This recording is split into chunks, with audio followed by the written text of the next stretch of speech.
Bismillahirrahmanirrahim. Assalamualaikum warahmatullahi wabarakatuh. Alhamdulillah wassalatu wassalamu ala Rasulillah Sayyidina Muhammad ibn Abdullah wa ala alihi wa sahbihi wa mawalah. Wa la hawla wa la quwwata illa billah. Subhanaka la ilma lana illa ma 'allamtana innaka antal alimul hakim. Rabbi shrah li sadri wa yassir li amri wa hlul 'uqdatam min lisani yafqahu qawli bi jahin nabi wa ali amma ba'd.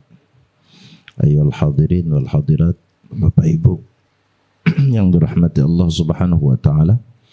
Alhamdulillah kita bersyukur kehadirat Allah Subhanahu wa taala.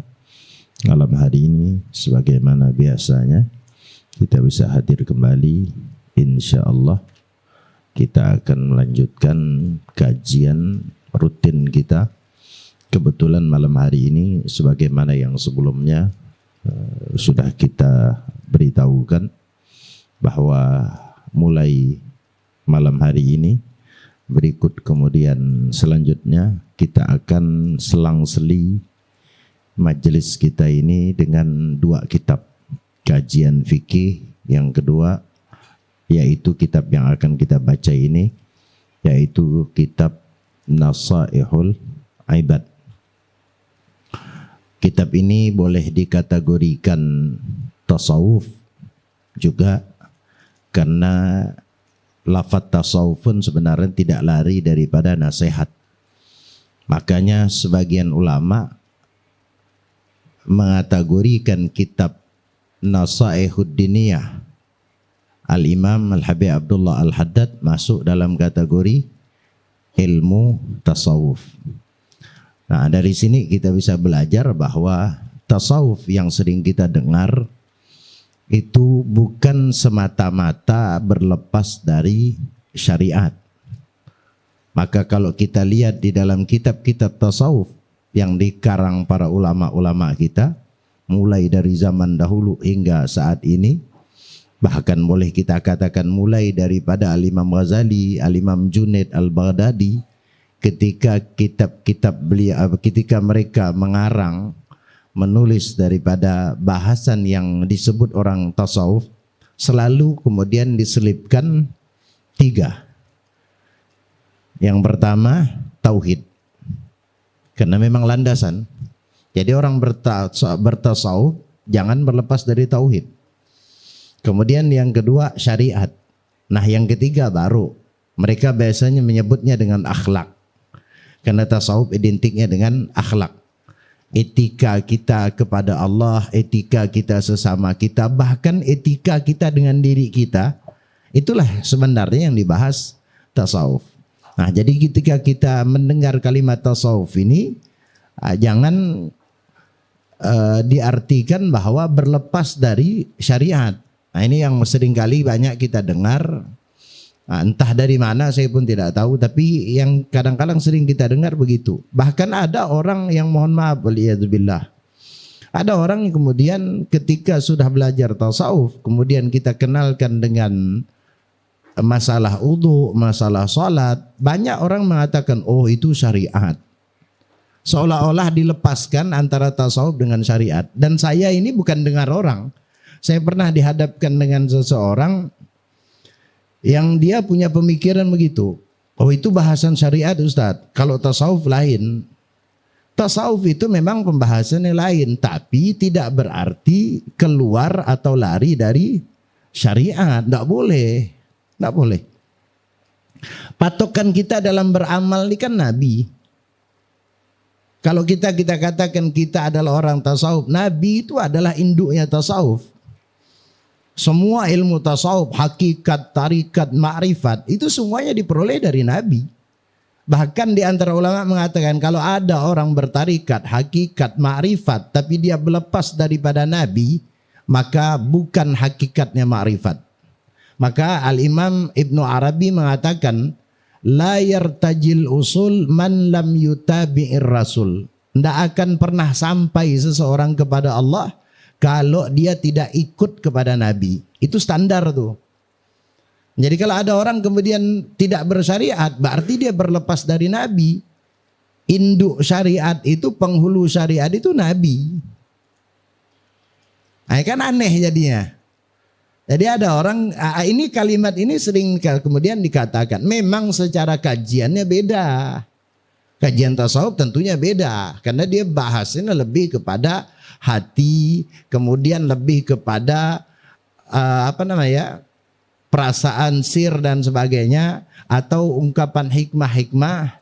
Tapi tidak boleh berlari dari itu. Nah, itu yang ini bisa kita temukan. Bolehlah dicari di mana saja. Kalau kitab, tidak tahu ya kalau karangan-karangan orang sekarang. Nah, ulama memisah ilmu itu hanya untuk mempermudah. Tapi jangan kemudian dalam praktiknya kemudian kita pisah. Memang ilmu tajwid beda. Ilmu Quran itu beda. Nanti ilmu Quran saja ilmunya beda-beda. Tajwid beda, ilmu tilawah beda.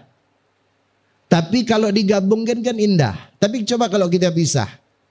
Ada orang pandai tilawah tak pakai tajwid. Itu lomba di mana pun tak akan menang dia.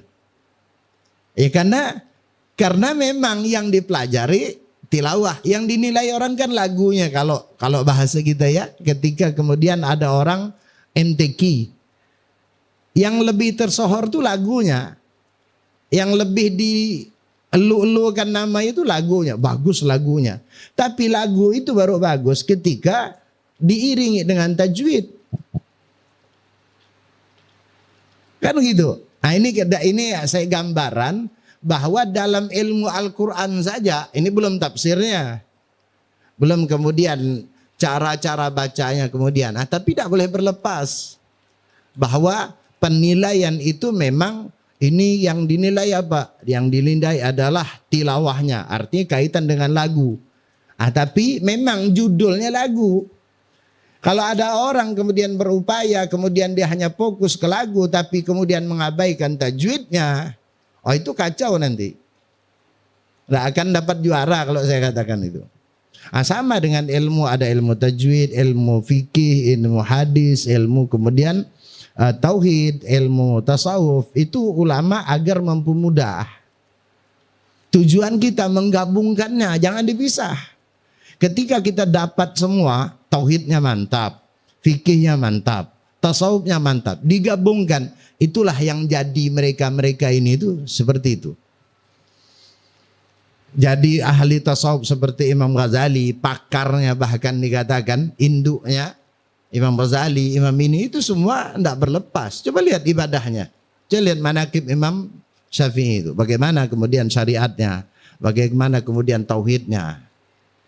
Tapi bukan berarti bisa. Makanya di antara ulama mengatakan bahwa tujuan di antara itu semua adalah dalam rangka untuk penyempurnaan.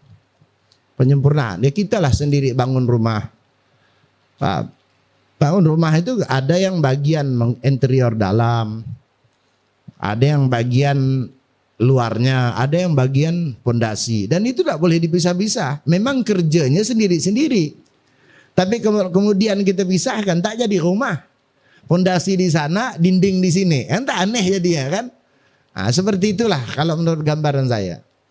Gambaran mudahnya. Jadi makanya di kitab ini adalah bagian di antara, boleh kita kategorikan ini bagian di antara tasawuf yang memang lebih kepada nasihat. Yang saya katakan tadi bahwa tasawuf sebenarnya memang nasihat.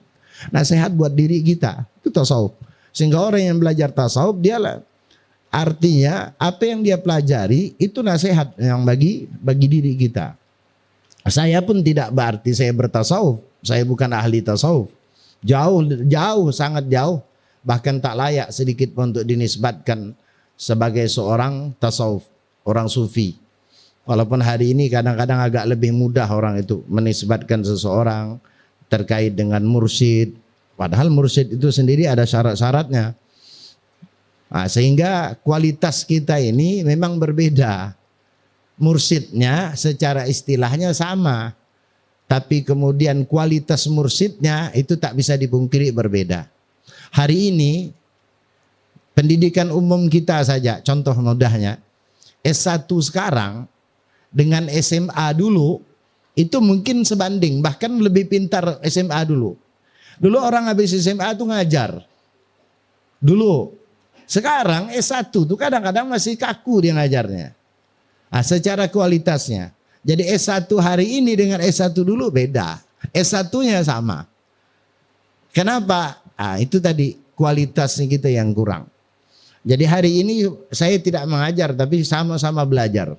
Saya pun juga mengambil faedah dari kitab yang dibaca ini. Kita butuh nasihat memang dalam hidup ini.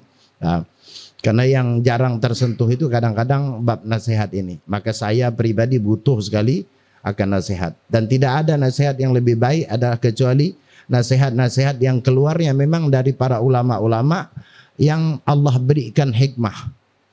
Tidak semua orang. Tidak semua orang yang Allah berikan hikmah. Maka nanti di mukaddimah ini akan saya bacakan, nanti akan saya jelaskan. Ada orang-orang yang mungkin yang memang sudah diberikan Allah jalannya. Hikmah itu bukan berarti ngomongnya indah, bukan. Orang sekarang ngomong indah banyak, bukan. Tapi omongannya kemudian menjadi satu pijakan, menjadi satu pemikiran, menjadi sesuatu yang membuat orang berubah. Itu yang paling sulit.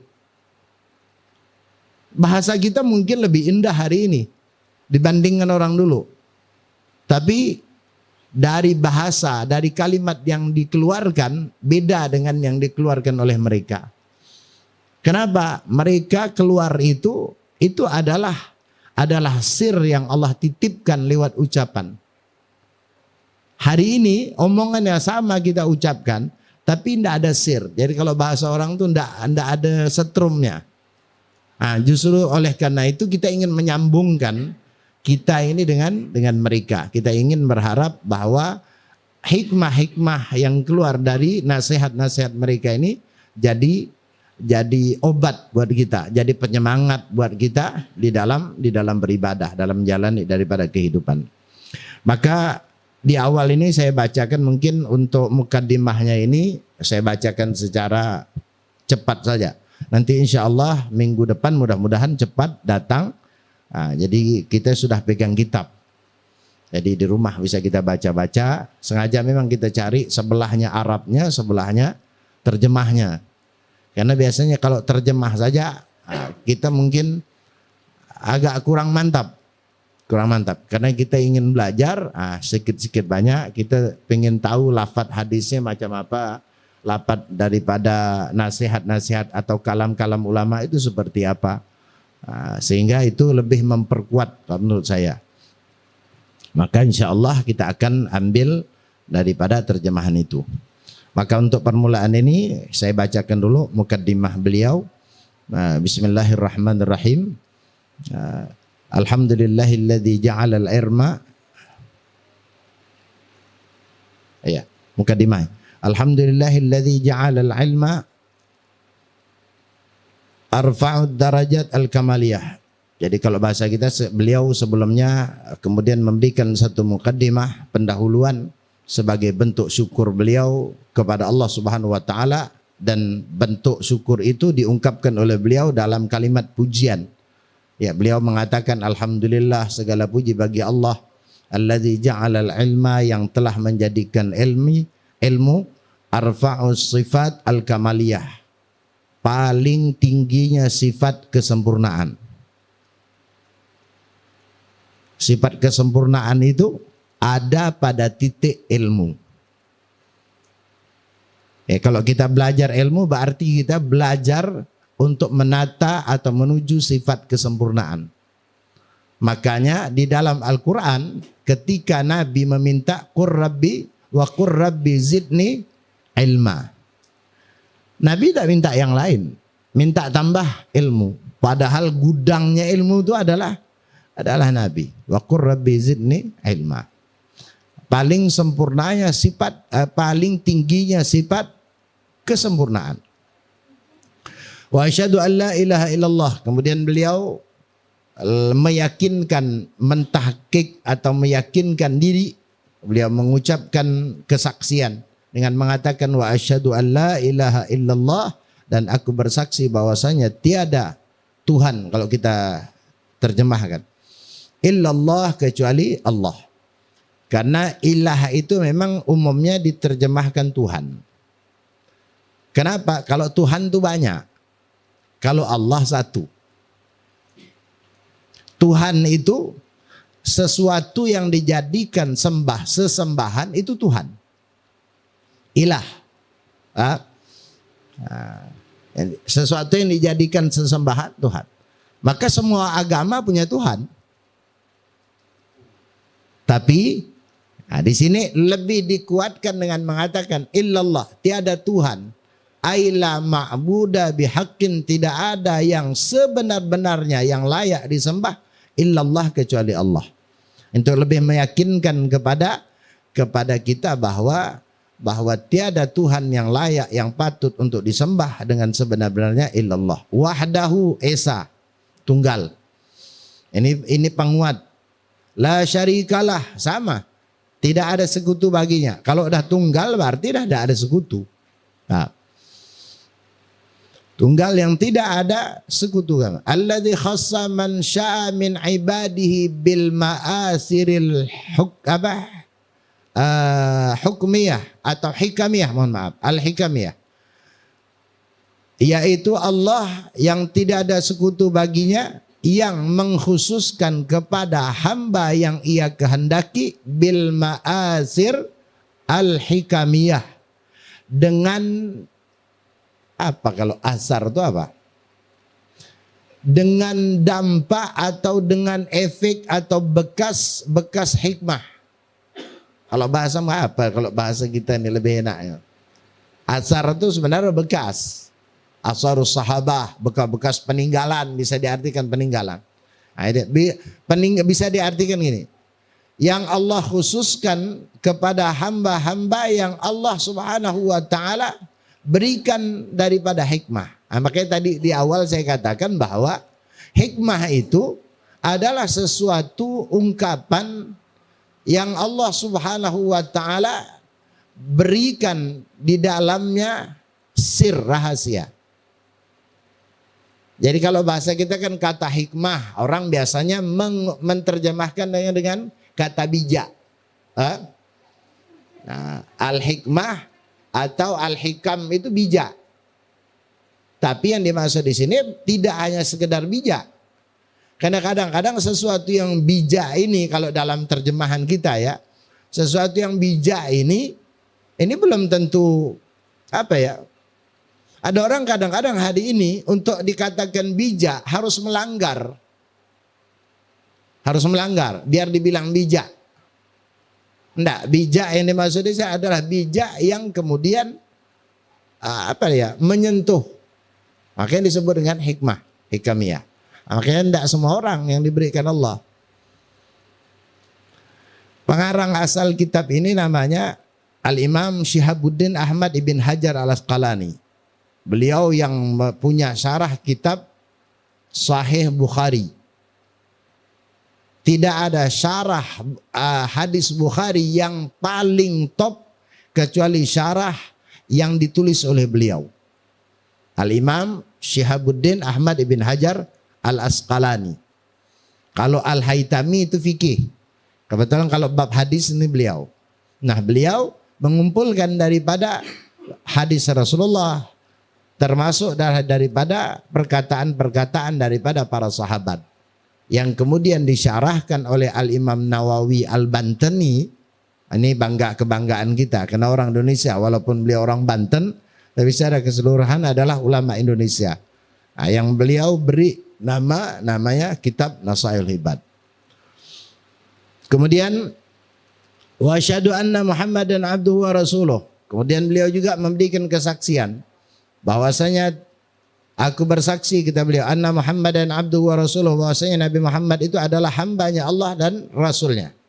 Alladzi khassahu Allah taala bi jami'il kamalat al-ubudiyah, yang Allah khususkan Nabi kita Nabi Muhammad tersebut bi jami'i kamalatil ubudiyah, dengan segala kesempurnaan ibadah.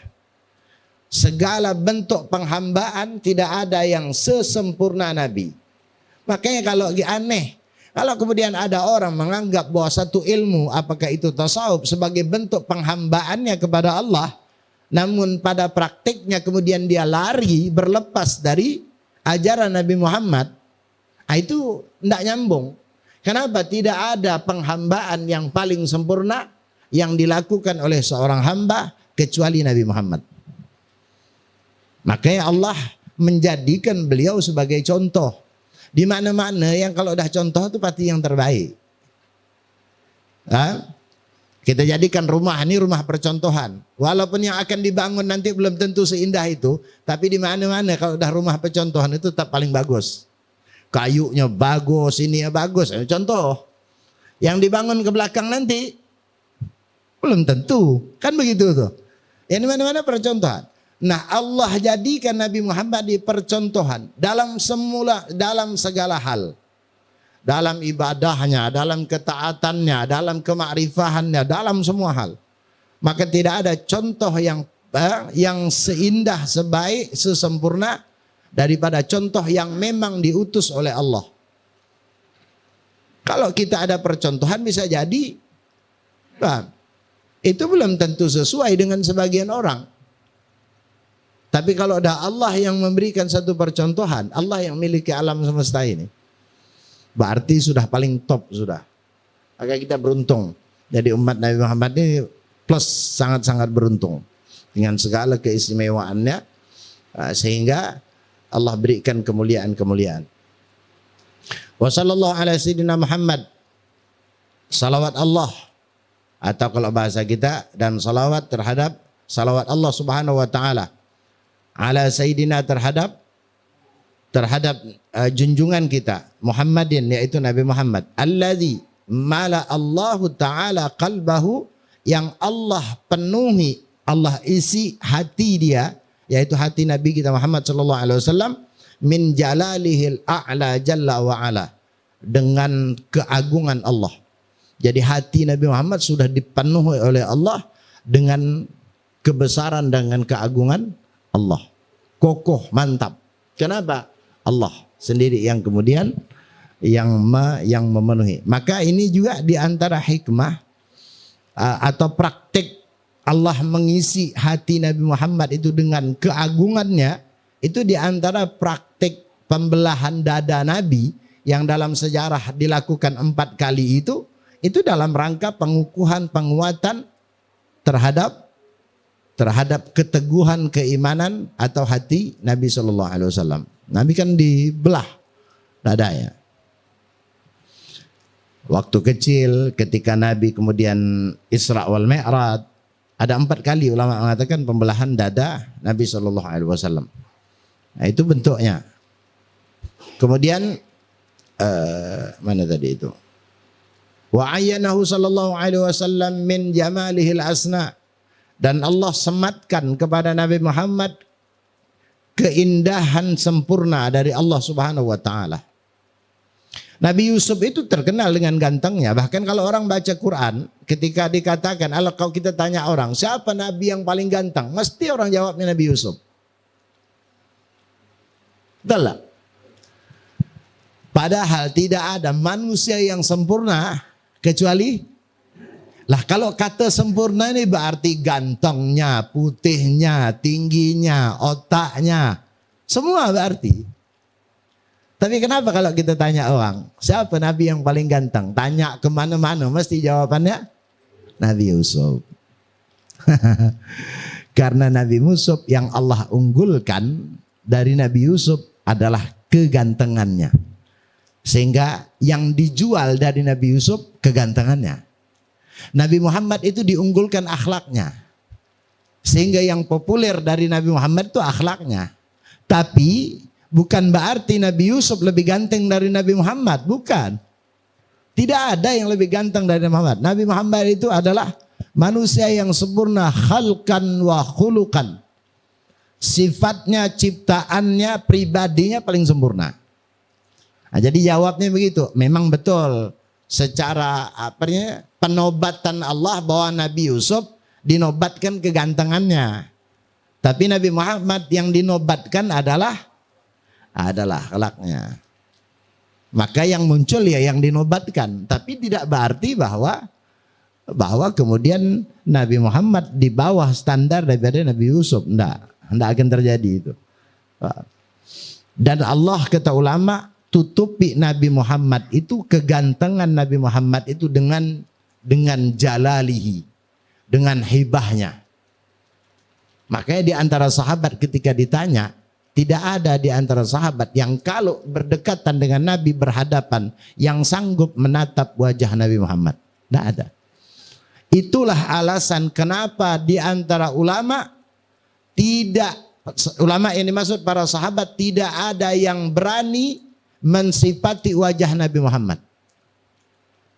Adapun yang di kitab Maulid itu, mulut Nabi Muhammad itu bibirnya seperti mim, hidungnya seperti alif, itu riwayat dari Al-Imam Ali. Kenapa? Karena Imam Ali adalah orang yang hidup bergaul dengan Nabi dari kecil. Sehingga Imam Ali sudah terbiasa melihat kepada Rasulullah. Maka riwayat, coba lihat, riwayat itu riwayat Imam Ali. Tidak ada satupun sahabat yang kemudian meriwayatkan tentang bagaimana sifat sebenarnya daripada wajah Rasulullah. Itu pun Imam Ali hanya menggambarkan saja. Hakikat sebenarnya tidak ada yang bisa.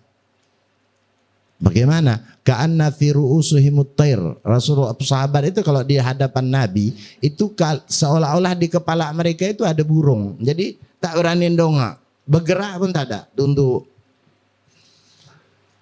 Hibahnya Nabi. Nah, itu salah satu. Makanya wajar kalau kemudian orang tidak bisa mensifati keindahan wajahnya Nabi Muhammad, kegantengannya. Bukan tidak mampu mereka. Macam mana orang tidak mampu? Nah, kita mensifati, kadang-kadang kita mensifati lampu nih, paham?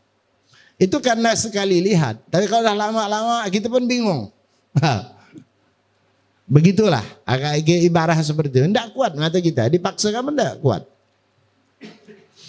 Nah, begitu daripada, jadi bukan berarti Nabi Yusuf memang, tapi beliau lebih dinobatkan oleh Allah sebagaimana dalam Al-Quran kegantengannya. Nabi Muhammad dinobatkan keakhlakannya. Sehingga yang populer apa yang dinobatkan oleh Allah. Nabi Yusuf populernya dengan kegantengan, Nabi Muhammad kemudian dengan akhlak. Tapi sekali lagi bahwa kegantengan Nabi Yusuf tidak berarti mengalahkan kegantengan Nabi Muhammad. Kemudian fasara ala mana tadi? Fasara sallallahu alaihi wasallam masruran mansura. Maka dengan anugerah yang Allah berikan, keagungan yang Allah titipkan, kegantengan, keindahan yang Allah sematkan, maka Nabi Muhammad sallallahu alaihi wasallam menjadilah seorang atau satu sosok yang masruran, senang. Hidupnya senang terus, Nabi Muhammad, masruran. Kemudian mansura, ditolong, dibantu. Nabi Muhammad selalu dibantu. Dan Nabi Muhammad adalah orang yang tidak sedikit-sedikit mengandalkan Allah. Apalagi nak mengandalkan ibadah. Allah pun tak diandalkannya.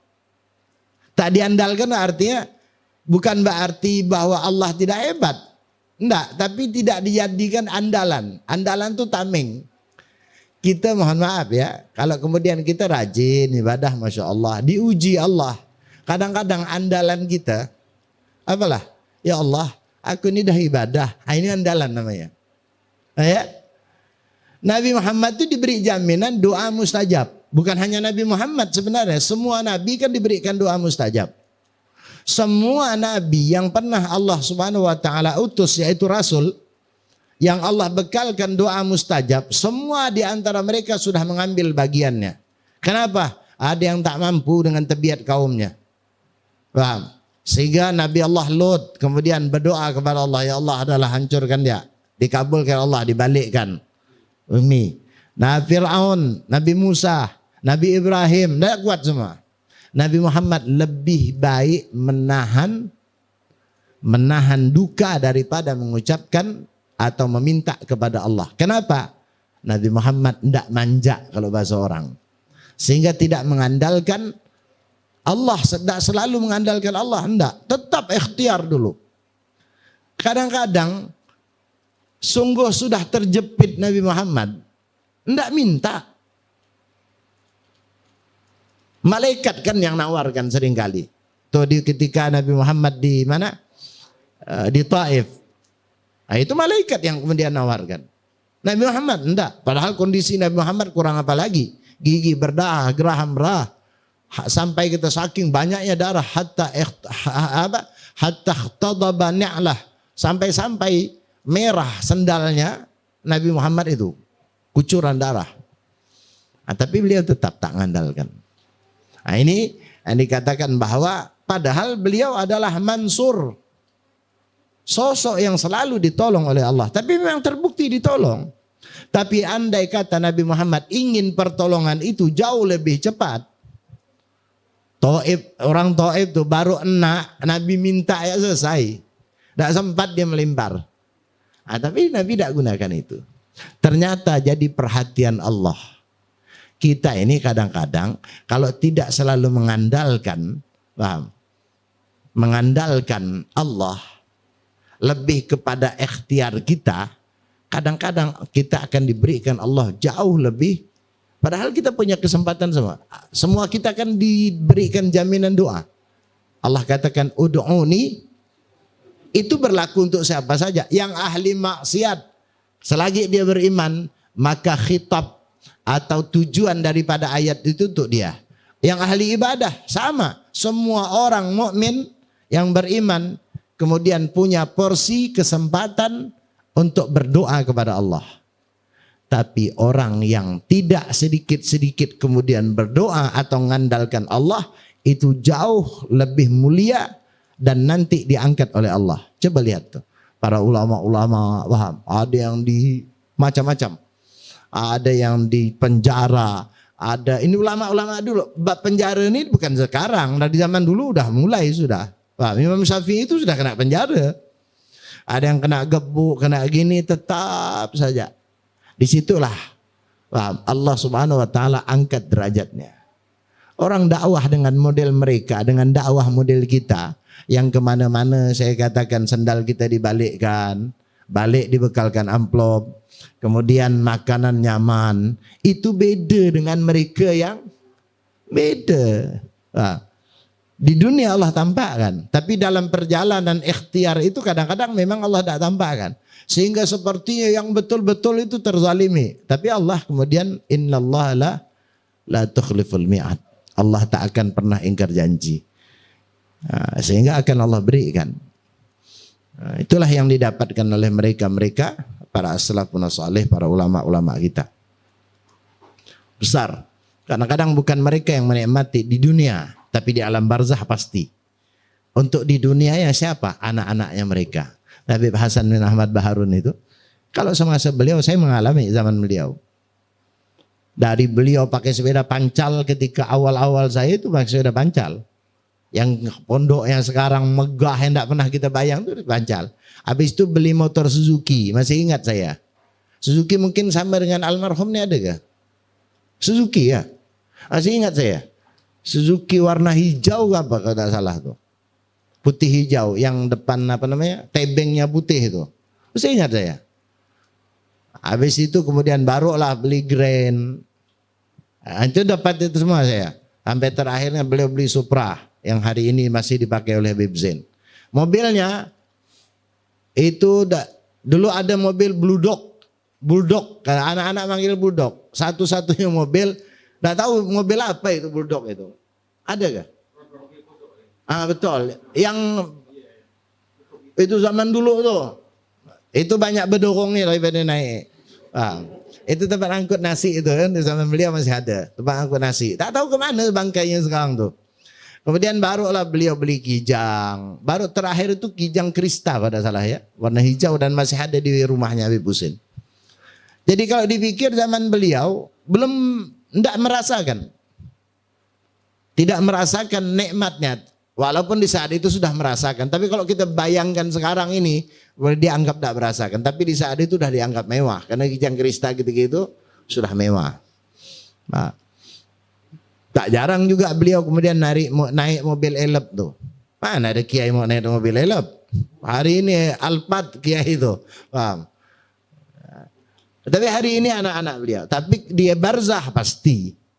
Itu dah pasti.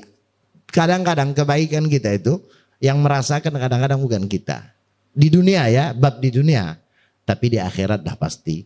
Di dunia itu siapa? Bisa jadi anak kita, keturunan kita.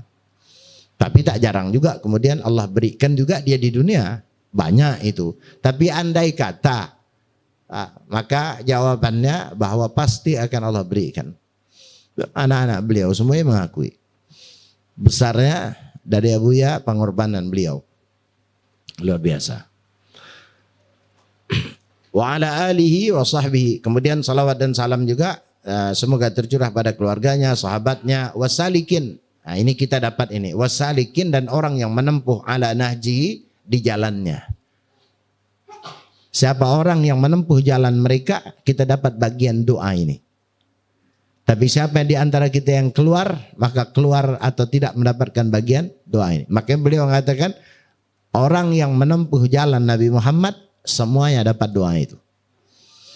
Nah, kemudian beliau mengatakan fanalu khairan wafira, orang yang menempuh yang ikut kepada jalan Nabi Muhammad, fanalu khairan wafira, maka dia akan mendapatkan kebaikan yang banyak.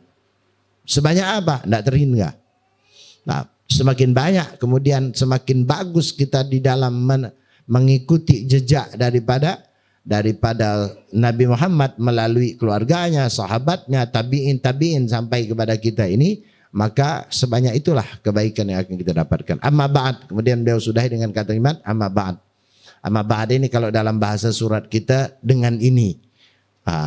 Dengan ini itu namanya amma ba'd. Fayaqulu al-murtaji ghafarul masawi, maka memohon kepada Allah Subhanahu wa taala ampunan daripada dosa al-masawi. Siapa dia? Muhammad Nawawi bin Umar al-Jawi. Ini secara bahasa sastra itu biasanya memang digunakan biar sejajar dengan atau selaras dengan nama. Kalau bahasa kita mungkin pantun ya, semacam pantun. Yaitu Muhammad Nawawi bin Umar al-Jawi. Hada syarhun, ini kata beliau adalah syarah. Wada'tuhu alal kitab al-mustamil alal mawa'id, yang aku letakkan, aku kumpulkan yang di dalam kitab yang terkandung di dalamnya beberapa daripada nasihat lil alamah al-hafid yang dikarang oleh al-imam al-alamah al-hafid al-syekh. Ini al-hafid ini gelar seorang muhaddis. Ada muhaddis, ada musnid, ada al-hafid. Paham? Itu di antara gelaran tertinggi adalah al-hafid. Itu di antaranya.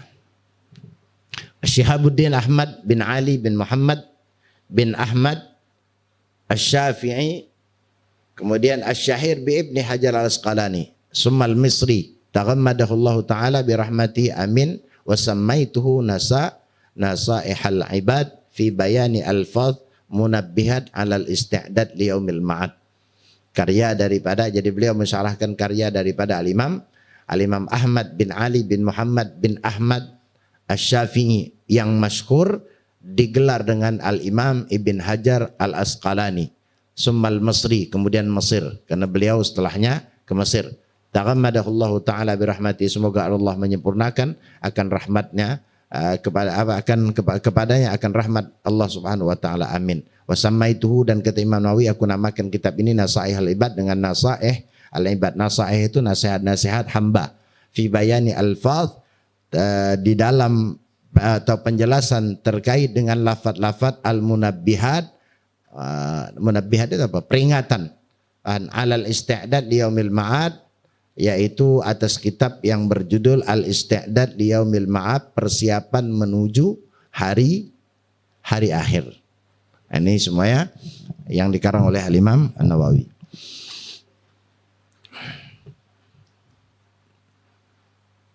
Saya baca dalam kurung ya lah ya. Bismillahirrahmanirrahim. Kemudian baru beliau memulai daripada kitab Isti'dad tadi. Alhamdulillah fi kulli hin wa awqat. Wassalah ala rasulihi asyrafil khalqi wal bariyat. Ini saya baca saja. Hadhihi munabbihat ala al-isti'dad li yaumil ma'ad. Ini kitab kata Imam Ibn Hajar adalah kitab sebagai peringatan untuk bersiapan menuju hari akhir. Hari akhir itu artinya setelah kehidupan dunia itu namanya ma'ad. Bukan hajar akhir sana. Termasuk di alam kubur. Nah kemudian beliau mengatakan fa inna minha, di dalam kitab ini saya ringkas sedikit nih. Nanti di terjemahan nanti bisa dibaca. Ma yakunu masna. Dalam kitab ini secara nasihatnya tadi ada di antara nasihat tersebut aku buat dua kelompok. Masna itu dua-dua, berpasangan-berpasangan. Nah, kemudian wa minha ma yakunu sulasian. Ada juga di antara nasihat itu yang pengelompokannya tiga. Nah, jadi nanti ada istilahnya ada dua perkara yang paling, nah lebih dua berarti pemahaman dua. Ada yang kemudian tiga hal yang harus dijauhi. Ada lebih kepada itu maksud yang dari ungkapan beliau. Ila tamamil asyrah, sampai kemudian 10. Berarti nanti ada yang 4, ada yang nasihatnya 5 dalam satu ungkapan tersebut. Nah, beliau kelompokkan demikian. Agar apa? Agar kemudian lebih memudahkan. Jadi ada pengelompokan nasihat itu, ada 4, ada 3, ada 10 sampai 10 nanti. Kemudian wahwa mana tadi? Wa min hawa yakun sana ila asyrah.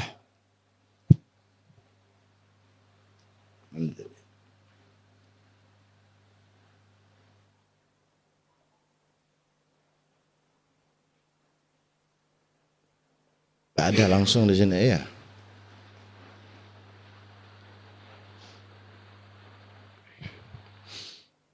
Langsung jumlatul maqad misal 24 mi'ata wa 14. Jadi jumlah keseluruhan daripada nasihat yang nanti ke depannya akan kita baca dengan syarah-syarahnya secara totalnya ada 214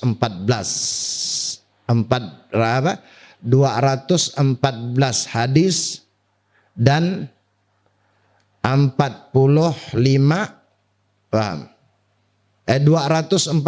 hadis.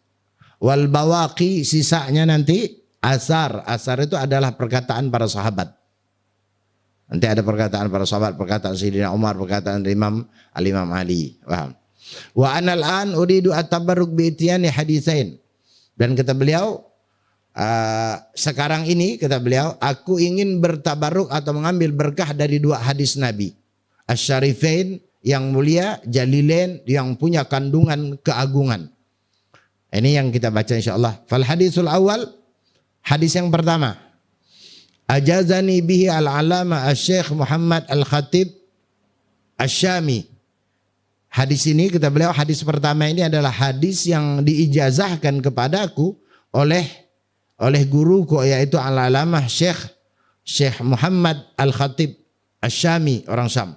Summal Madani Al-Hambali, kemudian Summal Madani. Berarti dia ini orangnya dari Syam, Syria dulu, kemudian pindah ke Madani. Dalam sejarah atau di dalam ilmu tarikh, orang kalau mendiami satu daerah 4 tahun tidak keluar, menetap di situ, dia boleh dinisbatkan dengan tempat tersebut. Alhamdulillah ana sendiri pernah ditarim 4 tahun lebih. Lewat bahkan. Dan alhamdulillah saya tidak keluar. Tidak keluar itu artinya ditarim. Kalaupun pergi kemudian untuk hajat saja. Untuk hajat kemudian balik. Nah, alhamdulillah tidak keluar dari tarim. Nah itu boleh, saya boleh memakai at-tarimi. Orang kemudian lama disambas 4 tahun 5 tahun. Boleh as-sambasi. Nanti orang boleh kemudian, boleh di ujung tuh. Paham? Kalau di sini apa namanya? Arang limbungi. Boleh.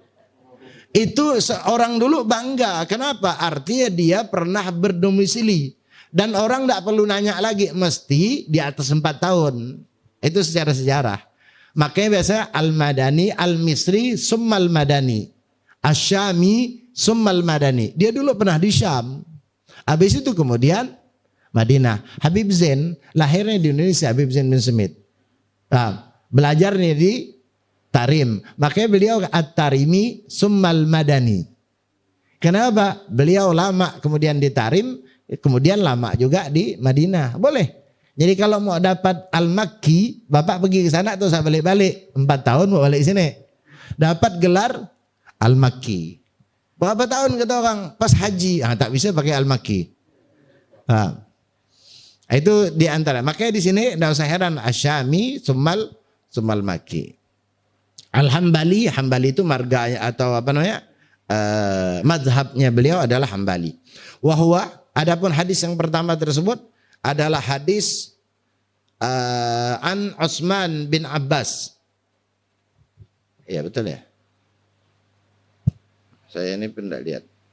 Ya, yaitu hadis datangnya daripada Utsman bin Abbas bin Utsman an masyayikhihi, dari gurunya beliau, muttasilan ila Abi Dzar, yang terus bersambung sampai kepada sahabat Nabi yang bernama Abi Dzar radhiyallahu anhu. Abi Dzar yang dikenal Abi Dzar Al-Ghifari radhiyallahu anhu. An Rasulillah, dari Rasul sallallahu alaihi wasallam, fima yarwihi min rabbih azza wajal. Yang hadis ini Nabi riwayatkan dari Allah. Artinya hadis ini bahasa kitanya adalah hadis qudsi. Hadis qudsi itu adalah maknanya dari Allah, lafadznya dari Nabi. Kalau hadis Nabi itu lafadz dan maknanya dari Nabi. Kemudian hadis itu, ini mungkin tidak selesai. Faqala ta'ala, kemudian Nabi menyampaikan akan hadis qudsi tersebut. Allah subhanahu wa ta'ala, kata Nabi, berkata, atau mungkin dalam bahasa terjemahan kita bersabda. Di dalam hadis ini apa kata Allah? Ya ibadi, wahai hambaku. Ini kalau ya ibadi, ini panggilan rahmat, panggilan kasih sayang. Sehingga Allah, makanya Nabi Muhammad itu lebih suka disebut abdi. Makanya Nabi Muhammad mengatakan ana abdun. Aku lu kama aku lu abad. Aku hamba. Kenapa? Penghambaan itu lebih apa? Lebih menunjukkan ketawaduan, kerendahan, keharibaan Allah Subhanahu wa taala. Hamba. Maka Nabi lebih suka dipanggil hamba. Maka abduhu wa rasuluh. Memang Nabi Muhammad dipanggil dengan rasul, utusan Allah. Tapi sebelumnya didahului dengan kalimat abduhu. Makanya ketika Allah Subhanahu wa taala menjelaskan tentang Nabi Muhammad Isra, apa kata Allah? Subhanalladzi asra bi 'abdihi. Itu paling apa? Lafaz yang paling disukai oleh Nabi, atau gelar ya, gelar sebagai seorang hamba. Karena memang Allah Subhanahu wa taala lebih suka. Kemudian maka dalam hadis ini juga ya ibadi, wahai hambaku, kata Allah, inni haramtu zulma, sesungguhnya aku mengharamkan terhadapku, kata Allah, az-zulma, zalim. Apa? Aniaya. Wa ja'altuhu bainakum muharrama, dan aku jadikan juga sifat kezaliman tersebut di antara kalian adalah sebagai satu keharaman. Maka Allah menasihatkan fala tazalamu, maka janganlah, kata Allah, kalian saling menzalimi. Ini nasihat. Ini beliau, sebelum saya lanjutkan, beliau mengutarakan atau mengambil hadis ini di dalam mukaddimah atau pendahuluan kitab ini. Kenapa? Karena semua yang akan kita bahas dari nasihat-nasihat yang beliau kumpulkan tersebut, semuanya nanti kembalinya kepada hadis ini. Kembalinya titiknya ke sini. Makanya kitab hadis ini yang termasuk hadis yang kemudian dijadikan apa? Kalau bahasa kita moto kah? Moto ya. Dijadikan moto oleh beliau. Kenapa? Ini gambaran. Gambaran dari semua yang akan disampaikan. Baliknya ke sini. Kalau tidak percaya nanti kita boleh lihat. Saksikan. Nanti nasihat-nasihat itu kembalinya kemudian ke situ. Subhanallah. Paham? Ini beliau katakan itu pertama. Maka kata Allah, janganlah kalian saling menzalimi. Sifat zalim, sifat yang paling tidak disukai oleh Allah. Setelah itu Allah Subhanahu wa taala mengatakan bahwa Allah saja yang berhak untuk menzalimi hambanya, tidak suka dan bahkan mengharamkan sifat zalim itu pada dirinya. Kalimat zalim itu hanya berlaku sebenarnya bagi manusia, bagi Allah tidak ada. Ada orang ahli ibadah dari awal balignya sampai meninggalnya dalam keadaan sujud. Kurang hebat apa? Terakhir di kelak nanti Allah masukkan dalam neraka. Pertanyaannya, zalimkah Allah? Orang dari baligh tak pernah melakukan dosa. Ibadah, taat semua. Sampai meninggalnya pun dalam sujud salat. Tak pernah pacaran, tak pernah ini. Ibadah terus kerjanya. Tahu-tahu kelak nanti Allah masuk ke dalam neraka. Zalim dah kira Allah. Sepintas zalim ya. Itu kalau dinilai dengan kita. Bagi Allah apanya yang zalim? Kenapa pula Ustaz?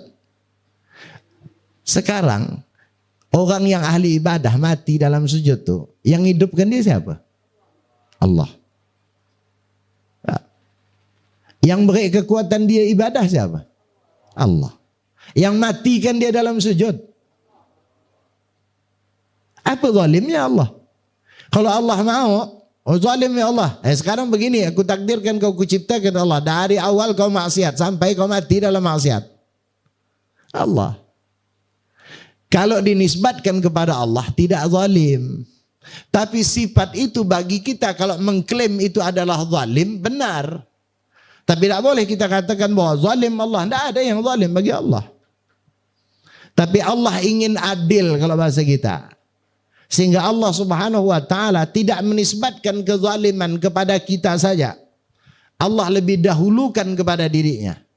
Sehingga aku kata Allah, aku haramkan kezaliman terhadap diriku. Padahal tidak ada yang zalim. Keberadaan orang yang ahli ibadah meninggal dalam sujud saja Allah kok yang adakan dia. Dia belum ada apa-apa. Sekarang kalau Allah tak ciptakan, apa terjadi kezaliman? Allah tak ciptakan dia. Tidak zalim bagi Allah. Cuman kalau kita sebagai hamba melihat sifat itu zalim. Dan Allah sudah katakan, walaupun kata ulama itu bukan kezaliman, tapi Allah tidak akan pernah melakukan itu. Kenapa? Karena Allah dalam Al-Quran sudah mengatakan, innallaha la tukhliful. Allah tak mungkin ingkar janji. Kan Allah juga sendiri yang ngomong. Kata Allah, kalau kau ahli ibadah, kau orang taat, meninggal surga. Kalau kau takwa, kau surga. Kan begitu. Tapi kalau nak dibenar-benarkan, dikaji betul-betul, tidak ada yang zalim bagi Allah. Tidak ada yang zalim. Allah saja yang sifat zalim tak mungkin melekat kepada dia, itu mengharamkan kezaliman. Nanti kalau bahasa kita nih, dia melarang orang, dia melakukan. Agar tidak terjadi omongan itu, Allah katakan, sesungguhnya aku haramkan kezaliman terhadap diriku dan aku jadikan kezaliman itu haram di antara kalian. Padahal sekarang gini lah, ya, ini nih atau HP saya buang. Ada tak orang mengatakan zalim? Nah, kalau HP bapak saya ambil, saya pecahkan. Kenapa jadi zalim? Karena punya orang. Sekarang saya katakan hamba tadi itu punya siapa? Kok bisa dia mengatakan zalim? Makanya sifat zalim itu tidak ada sebenarnya. Tapi Allah tidak mau sebagaimana kita. Nanti hambanya kemudian komentar. Ya Allah, kau katakan tak boleh zalim. Kau sendiri melakukannya. Nah, walaupun andai kata kita ngomong gitu, tidak berlaku buat Allah. Di situ kehebatannya Allah. Paham? Maka Allah Subhanahu wa taala mengatakan, aku haramkan kezaliman buat diriku. Padahal tidak ada sifat zalim bagi Allah. Cuman agar lebih mantap. Biar nyaman kalau kita ngadu. Ya Allah, wahab, kau dah berkata bahwa kau haramkan kezaliman. Ada orang yang zalimi aku, ya Allah. Apa tindakanmu? Kan begitu enak. Sehingga itu bisa ngadu. Coba kalau Allah tak ngomong itu bisa jaya. Jadi Allah kalau bahasa kita untuk memahaminya, wahab, ya Allah, aku ini zalimi, itu serah kau lah. Pula jadi dengan aku pula. Aku gak ada janji ke? Ada, sulit kita nak nagihnya. Kalau hari ini kemudian kita punya hak untuk menagih. Kenapa? Ya Allah, kau haramkan kezaliman yang sebenarnya tidak ada sifat zalim bagi dirimu, tapi kau haramkan untukmu sebagai penegasan untuk kami bahwa kami tak boleh zalim. Makanya Allah katakan fala tadzalamu. Nah, ini yang mungkin sifat zalim ini banyak ya jenisnya. Wah. Zalim itu dikatakan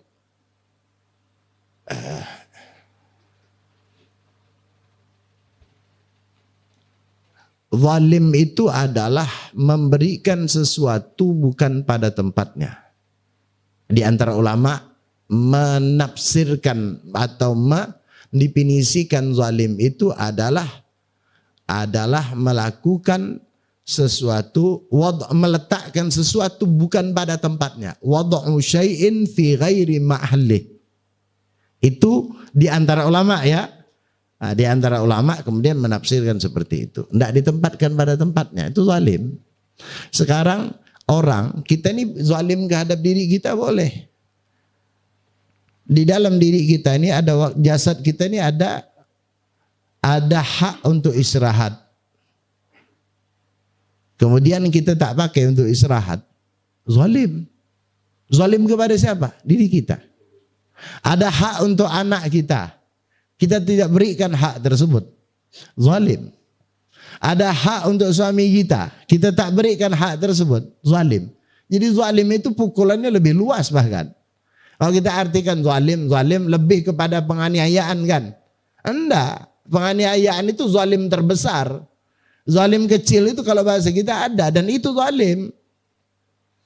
Zalim.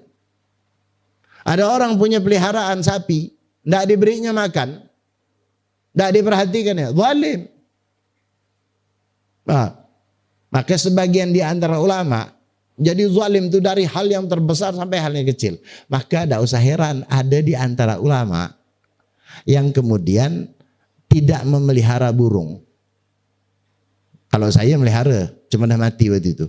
Nah, ini saya gambarkan. Kenapa?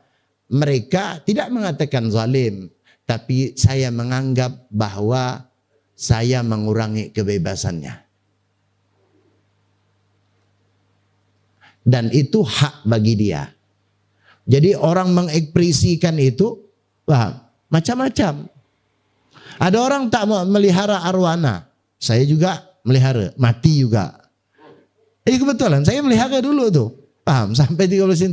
Tanya nih ya, sampai sekarang saya kok ditawarkan orang tak mau saya. Trauma saya. Bodrek apa semua letih saya cari. Paham, teler dia. Terakhir makan ekoknya. Terakhir meninggal gak? Saya berikan ke tetangga. Di sayurnya. Bukan. Apa namanya Sulawesi ini apa? Bukan. Bukan Sulawesi, apa namanya? Walah saya kering itulah diantar sama saya, tak saya makan. Tak sebanding dengan harganya. Nah, itu. Ada orang di antara yang begitu. Nah, itu orang mengekspresikan. Nah, kita mulai dari hal-hal yang terbesar. Nah, jangan sampai zalim kepada Allah. Iya, Allah ada hak untuk diterima, untuk diibadahi. Badan kita ada hak. Kita ada hak. Hak hidup kita ini di akhirat, di dunia. Kita pakai untuk dunia semua. Zalim. Jadi zalim itu bukan hanya merobohkan rumah tetangga. Itu udah jelas. Bukan hanya kemudian merontokkan, merobohkan usaha orang, mendukuni orang, itu udah jelas. Itu bahkan zalim plus syirik. Dukun kemudian menyantet orang, itu udah plus dah tuh. Tapi hal-hal kecil ada. Daun-daun lewat, tak ada apa, kemudian kita tepuk-tepuk, kita tebas, itu dianggap zalim sama orang dulu. Kenapa? Tidak ada rahmatmu, apa gunanya? Apa kau hancurkan? Ada apa? Kecuali kalau kita butuh untuk lewat, untuk ini. Ada orang iseng kadang-kadang, bunga patah karena sampai lewat, itu apa? Enggak, iseng ya? Ada. Itu zalim namanya. Ada orang lewat-lewat rumah orang, ada lampu, ketuk-ketuknya lampu pecah. Ngapa pula? Suka. Paham? Itu bukan suka, kau zalim. Jadi zalim itu kecil. InsyaAllah nanti akan dijelaskan di belakang. Kemudian saya baca satu lagi. Ya ibadi, kullukum dal illa man hadaita. Wahai hambaku, kata Allah, semuanya kalian sesat. Semuanya kalian tersesat. Bahasa kita tersesatlah. Illa man hadaitah, kecuali orang yang kuberi hidayah. Di sinilah kita biar sadar. Maka beliau taruh hadis ini di awal. Kalau kita ahli ibadah, jangan terlalu bangga dengan ibadah. Karena yang memberikan hidayah itu Allah. Kalau Allah kehendaki kita tidak dapat hidayah, ahli maksiat, siapa yang bisa mencegah? Tidak ada. Maka yang patut untuk kita lakukan itu syukur. Bukan berbangga. Bukan kemudian pamer. Makanya tidak berhak kalau kita katakan, ya Allah aku ni dah ibadah, apa tak kau beri? Maka di antara ulama, saya pernah katakan, ada di antara ulama tidak mau berdoa setelah sholat. Bukan karena dia Wahabi. Bukan. Kenapa tak berdoa? Tidak. Kenapa? Malu aku. Ibadah sedikit nak minta. Tidak layak. Lagi pula Allah tak perlu dipinta. Dia yang ciptakan aku. Dia tahu kebutuhanku. Tapi yang kelas ini jangan nak ditiru. Ya, paham. Nanti kata Allah, dia ni ibadah kurang, sombong, minta. Tak ada. Paham? Jangan. Level kita ni level minta. Tapi untuk gambarannya, kalau satu saat nanti ada orang kemudian tidak mau, level dia, iya. Itu tingkat tawakal udah tinggi. Biar kita sadar. Kenapa? Di antara yang seperti itu. Lah kita minta pun bukan berarti tak sadar. Sadar juga. Yang tidak minta itu menunjukkan kesadarannya. Bahwa tidak layak ibadahnya untuk kemudian dia jadikan tameng untuk meminta. Yang minta pun tak bisa kita katakan bahwa oh berarti dia ini tak sadar. Enggak, justru sadar. Tapi tingkat kesadaran, ya Allah kami sadar, kami ini lemah. Banyak dosa. Enggak ada tempat lain lagi bagi kami minta kecuali kau. Jadi sebenarnya tujuannya sama, ekspresinya berbeda. Maka di sini nanti beliau nasihatkan. Wahai sesungguhnya kalian adalah sesat. Illa man hadaita fastahduni. Kemudian yang paling indah itu, Allah Subhanahu wa taala setelah mengatakan kalian ini semua sesat kecuali yang kuberi hidayah, yang menyejukkan buat kita apa? Kalimat setelahnya. Fastahduni, mintalah hidayah kata Allah kepadaku. Ahdikum, aku akan beri. Jadi terkadang hidayah itu perlu juga dicari. Ada memang hidayah yang sifatnya datangnya dari Allah. Paham? Itu sebagai penutup, ini sudah selesaikan. Penjelasan ini sebagai penutup. Hidayah itu ada hidayah mu'allaq, ada hidayah, ya Allah apa istilahnya? Ada hidayah mutlak, itlaq atau hidayah mu'allaq. Kalau tidak salah demikian. Tapi itu istilahnya saja. Kalau tidak salah seperti itu. Tapi penjelasannya, ada sesuatu hidayah mutlak, itu hidayah apa? Prerogatif apa?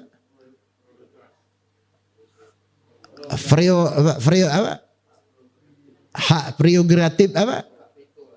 Hak veto Allah. Itulah pokoknya ya. Dan itu tak bisa dipinta-pinta Bapak Ibu. Itu tergantung Allah nak berikan. Ada hidayah yang butuh untuk dipinta, dicari. Contohnya Ustaz, Nabi pernah ditegurkan, pernah diingatkan oleh Allah, ya Muhammad, innaka lan tahdi man ahbabta, walakinnallah yahdi mayyasha. Wahai Muhammad, engkau tidak akan pernah bisa memberikan hidayah kepada orang yang kau suka. Kemudian Allah mengatakan, sesungguhnya hidayah itu adalah hakku yang akan aku berikan kepada orang yang aku kehendaki. Ayat ini penjelasan atau dalil daripada hidayah mutlak tadi, hak peto Allah. Tapi ada hidayah yang harus dicari. Dan ini katakan, fastahduni, kata Allah, carilah hidayah. Ahdikum, kuberikan kau hidayah. Hidayah itu petunjuk. Lewat siapa? Lewat taklim, lewat ulama, lewat mursyid, lewat teman, lewat sahabat, macam-macam sahabat. Lewat bacaan-bacaan indah. Ada. Itu dicari. Perlu dicari.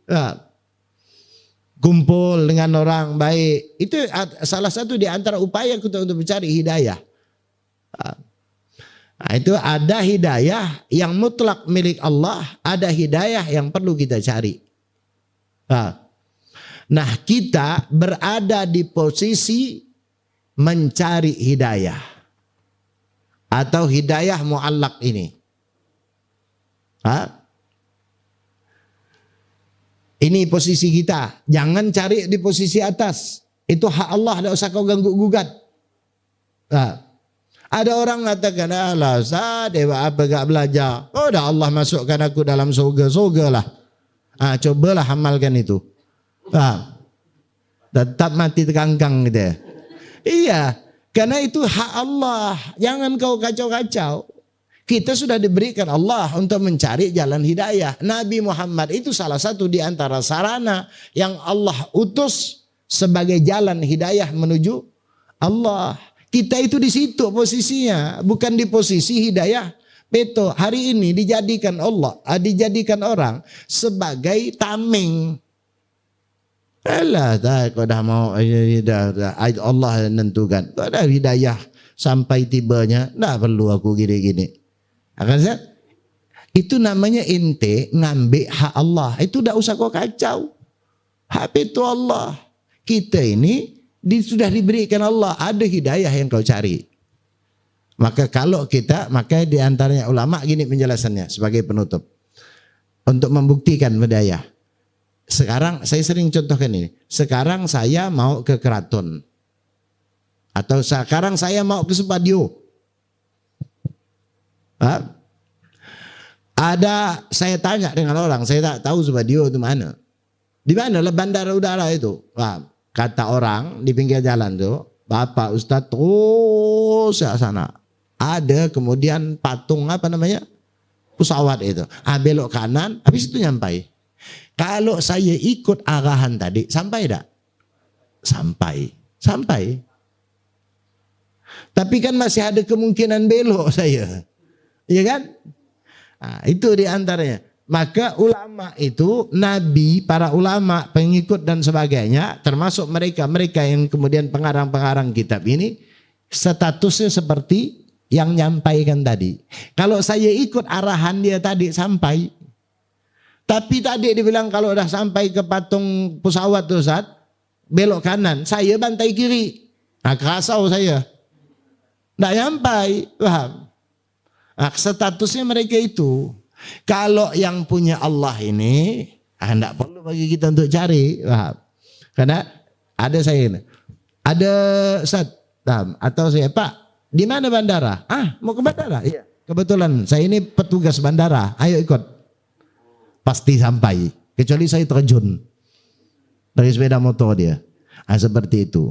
Maka Allah Subhanahu wa taala berikan fahduni ahdikum. Jadi kita ini disuruh Allah untuk mencari petunjuk, mencari jalan. Baru kata Allah, aku berikan jalan. Tapi tidak ada upaya darimu untuk cari jalan dengan ulama jauh, majelis tadak, nak dapat hidayah lewat mana? Kecuali itu tadi. Kalau memang dah di lauhin mahfuz ente sudah tertulis sebagai orang yang dapatkan hidayah secara peto, itu baru. Tapi kan yang dapat model macam itu tuh segelintir orang. Pertanyaannya, kita ini masuk tak?